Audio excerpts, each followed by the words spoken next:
Seberapa penting sih smart e-mirror kayak gini? Apakah ini gimmicks atau memang beneran berfungsi? Menurut gue ini kepake banget karena pernah ada kejadian customer gue. Jadi mobilnya tuh lagi ada accident, kecelakaan dan ditolak sama asuransinya, harus disurvei ulang. Misalkan kalau mobil dia sudah ada dashcam kayak gini, harusnya nggak kejadian. Kenapa? Ini sudah bisa jadi bukti otentik. Dan ternyata ada beberapa hal yang bisa menggugurkan garansi atau menggugurkan garansi mesin ini. Misalnya kalian beli mobil sendiri, pasang dashcam dan itu kan pengaruh ke kelistrikan, itu ada resiko garansi angus. Dan ternyata kalau misalkan kalian klaim asuransi SIM-nya mati, itu juga pengaruh loh guys. Jadi penting juga kalian mengetahui hal-hal seperti ini. Jadi buat kalian, worth it gak sih beli XL7 karena sudah dilengkapi dengan smart e-mirror?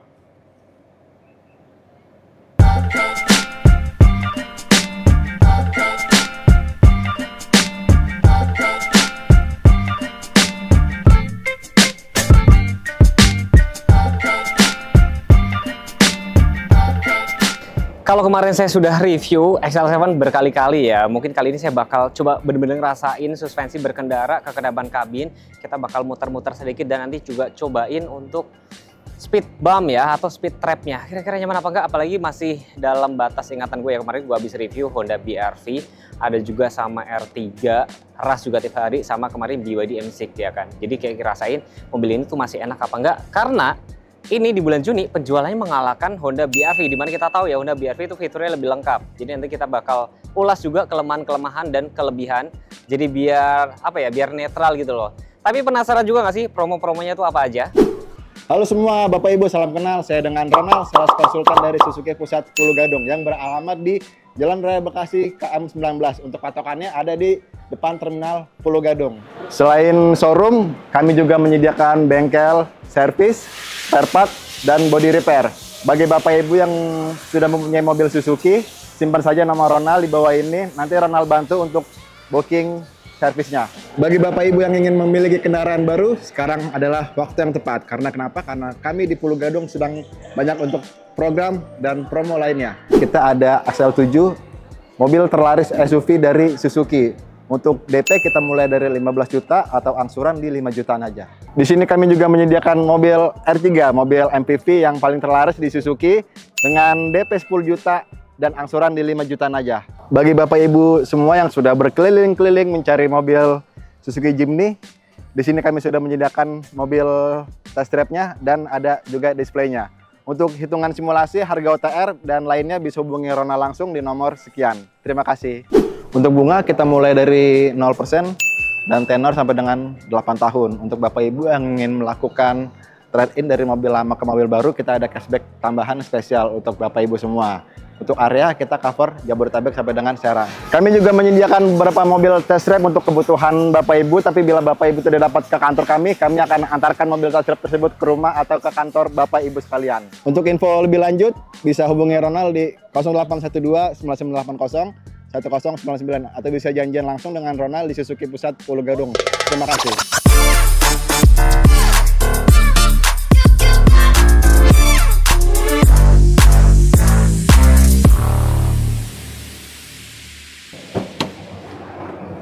XL7 Hybrid ini dilengkapi mesin, kodenya tuh K15B, mesin yang sama dipakai sama R3 dan juga si Baleno ya. Ya mesinnya 1500 cc, tenaganya 104,7, torsinya sekitar 138 Nm ya. Dan ini masih matic konvensional, jadi artinya ada beberapa Bapak Ibu yang kemarin lagi cari mobil, tapi nggak mau yang CVT, khawatir nanti problem atau nggak kuat nanjak dan segala macam, ini masih bisa jadi pilihan teman-teman semua ya, karena kalau matic konvensional kan berarti kan tinggal ini, sama kalau dari Toyota si Ras ya kan. Ini belum dicat dan sudah ada peredam mesin dan air intake-nya tuh cukup tinggi ya, cukup setinggi ini.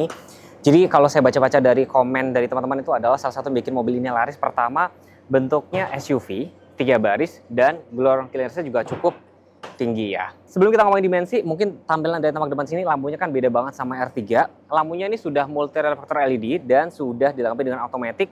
Cuma memang kayak lampu sein, fog lamp itu memang masih halogen biasa. Jadi kalau untuk si XL7 ini lebih ke SUV, sedangkan kalau R3 itu lebih clean seperti itu ya.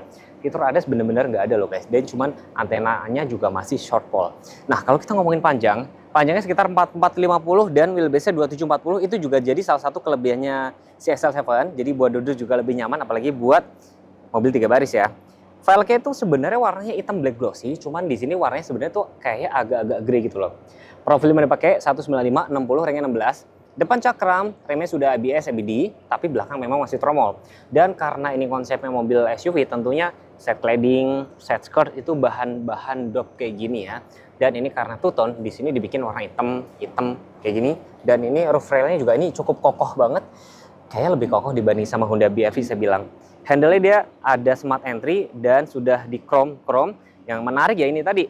Di sini tuh dibikin kayak two-tone gini loh, kayak kaca. Ini yang salah satu komen dari teman-teman yang bilang ini mobilnya tuh ganteng gitu loh.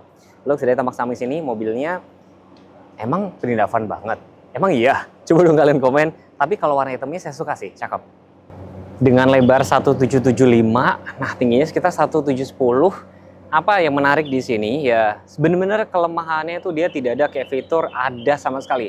Rear cross traffic alert nggak ada, blind spot nggak ada, apalagi forward collision itu nggak ada juga gitu loh. Benar-benar dia nggak ada fitur ADAS gitu loh.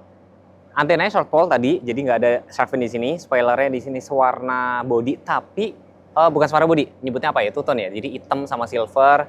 Headmount stop lamp-nya di sini, ada defogger juga sudah ada.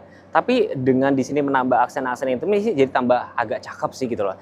Kameranya ada dua karena ada yang kamera e-mirror sama ini kamera mundur ya. Lampunya sekilas mirip sama apa? Yuk, kalian ngomong sendiri deh. Mirip sama CR-V ya. Terus ini ada emblem SL7 Alpha dan hybrid, dan ini bagian bawahnya tuh udah dicat ya karena sudah dipasang dari sana. Ban serep yang menarik, dia sudah sama loh dengan keempat ban lainnya. Kalau Expander Cross kan belum ya, ini sudah. Sama kayak Rasku juga sudah sih kayak gitu. Jadi makanya sebenarnya ini satu segmen sama Ras, tapi banyak teman-teman yang nggak terima kalau mobil ini di-compare sama si Ras. Dan ini posisi terkunci. Ya ini salah satu kelebihannya dia, pada saat dibuka kayak gini, tuh keempat pintu lainnya tuh masih terkunci gitu loh. Tuh. Jadi kalian bisa lebih aman kalau misalkan nongkrong-nongkrong gini. Dan setahu saya, R3 kan berbagi platform sama dia nih. Dia salah satu pionir yang bikin baris ketiga bisa dilipat rata kayak gini, dan mungkin di sini kalian mau nyimpen barang, sayuran, ikan di sini lebih aman ya. Ada cup holder kanan kiri, seat belt juga ada, headrest juga ada dua, dan ada power outlet di sebelah situ. Jadi kira-kira apa Mas Tugu yang bikin mobil ini laris? Ya pertama bentuknya SUV dan 3 baris. Dan fitur yang memang dibutuhkan untuk masyarakat Indonesia sudah ada di mobil ini. Nah, akhirnya ketemu juga, ini udah bisa mirroring, akhirnya ketemu pakai Carbit Link. Tutorialnya nanti kalau tutorial ya Bapak Ibu nanti bisa tanya sama Mas Ronald. Link nomor handphone nanti saya taruh di deskripsi kalau nggak di pin komen. Pasti nanti diajarin sama Mas Ronald ini. Sekarang karena daripada saya biar nggak dikatain ya, Mas saya tunggu-tunggu test drive-nya gimana? Kita test drive sebentar nih. Posisi duduknya nyaman nih ya. Posisi duduknya cukup nyaman. Blind spotnya gimana? Sama lah, sama kayak mobilku juga, sama kayak gini. Tapi kalau pilar A gede itu otomatis juga kalian berkendara juga lebih safety. Jadi kalau misalnya terjadi benturan ini cukup nahan. Nah, dan kalau aku baca-baca banyak beberapa tuh yang pakai mobil ini itu bisa ketemu 1:17 atau 18 loh. Atau mungkin teman-teman yang pakai SL7 boleh banget berbagi atau sharing di kolom komentar. Jalan konblok sekarang.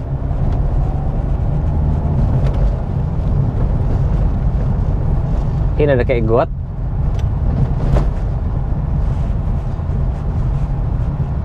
Jadi banyak banget yang bilang mobil ini tuh nyaman banget. Dan apalagi ground clearance-nya sekitar 200 mm itu juga sudah cukup ya. Cukup ya, cocok kalau untuk dipakai di jalan-jalan di Indonesia. Nah ini sekarang kita di jalan aspalnya. Tuh kalian juga bisa lihat ya. Nih mapsnya tuh.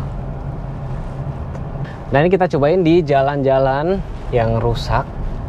Ini jalan bukan aspal ya. Dan kalau misalnya bagi kalian yang nanya, baterainya tuh dipakainya pas apa sih? Jadi pakai pas start awal, pas perakselerasi gitu loh. Dan kalau pada saat kayak ngerem atau turunan itu dia akan mengisi baterainya itu tadi. Baterainya sekarang 10 ampere dan yang R3 GX juga sudah dibikin jadi 10 ampere. Belok nih ya. Sini ada speed bump.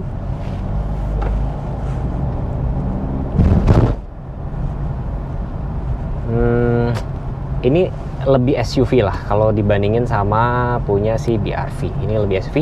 Oke, jadi di sini head unitnya sudah sampai dengan Carbit Link. AC-nya juga cukup lengkap ya. Karena kenapa? Semburannya cukup lengkap loh. Jadi mode AC-nya nih ya, ada atas bawah. Bahkan Defogger depan juga ada. Jadi kalau misalnya kalian pas lagi hujan-hujan berembun, tinggal nyalain aja front defogger. Di mobil gua aja nggak ada loh, mobil gua ada. Terus yang saya suka ternyata ini praktis loh. Jadi AC blower kayak ini puter-puter tuh praktis. Tuh AC, suhunya juga. Dan ini juga ada semburan udara dalam atau udara luar, itu kalian bisa atur. PRV belum ada tuh, ya kan. Dan ini sudah dilengkapi dengan cruise control, setirnya juga ada kulit dan bagian sini tuh D-shape gitu loh, ya kan. Tapi cruise control ini menarik sih, gitu loh. Veloz malah nggak ada, jadi mungkin banyak beberapa orang yang cari Veloz tuh mempertimbangkan ini juga. Dan yang bikin mobil ini terlihat cukup mewah ya, ini sudah ada kayak wooden panel kayak gitu, dan kayak tempat cup holder juga cukup ergonomis. Jadi kalau di sini ada konsol juga dan ternyata bisa dimajuin, tuh bisa dimajuin. Memang rem tangannya memang masih manual, tapi preferensi orang masih ada yang pakai rem tangannya tarik kayak gini sih. Dan yang paling menarik menurut saya adalah di Smart e-Mirror ini. Jadi kalau misalkan Bapak Ibu semua, kalau ada ini kan berkendara lebih tenang. Misalnya ada kecelakaan atau kalian bisa pakai footage ini untuk klaim asuransi gitu loh. Karena pernah kejadian kemarin customer saya tuh diragukan untuk kejadiannya karena dia nggak punya footage. Mungkin kalau ada footage ini kan sudah jadi bukti otentik ya. Lain-lain itu ya seperti dengan wheelbase 2740 buat saya pribadi itu cukup lega, karena kalau buat gambaran aja rasku aja tuh sekitar 2,6. Jadi ini 27 itu hampir sama Expander Cross, jadi memang lebih cocok di situ. Dan mungkin teman-teman kalau misalkan mau sharing sudah pakai SL7 boleh banget di kolom komentar. Kita tes sekali lagi ya. Nyaman sih, cukup responsif meskipun dia tidak ada drive mode gitu loh. Tapi maticnya dia PRND 2 dan L.